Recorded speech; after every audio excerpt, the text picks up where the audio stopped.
आज की मेरी ये कहानी है पति पत्नी जो एक दूसरे से नाराज़ थे और बात नहीं कर रहे थे। तो चलते हैं कहानी की तरफ। एक पति पत्नी आपस में नाराज़ चल रहे थे। नाराज़गी भी इतनी थी कि एक ही कमरे में रहते हुए आपस में एक दूसरे को बोलते तक नहीं थे।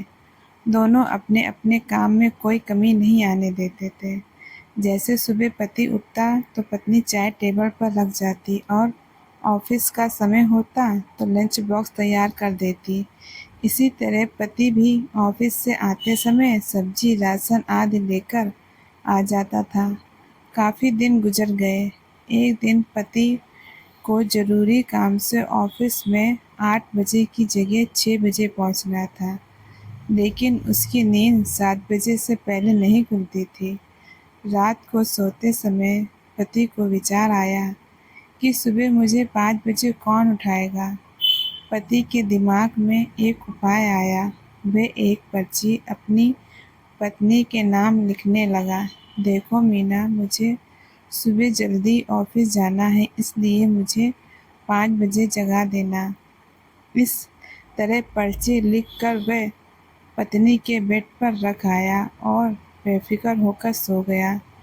पत्नी पर्ची उठाकर पढ़ी और कुछ सोचा और वह भी सो गई।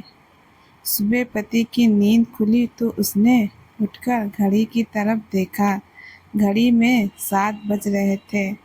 फिर उसकी निगाहें तकिए पर रखी हुई पर्ची पर पड़ी।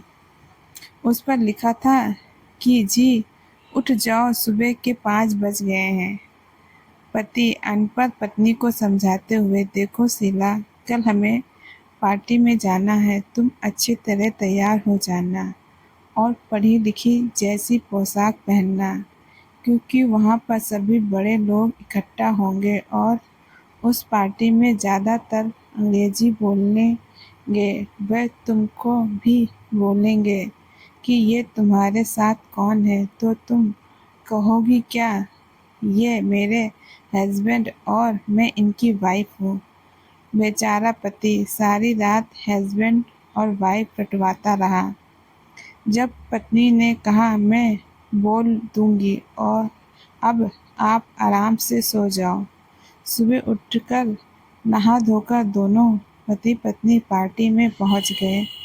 वहां पहुंचते ही 5-6 महिलाओं ने उनको घेर लिया।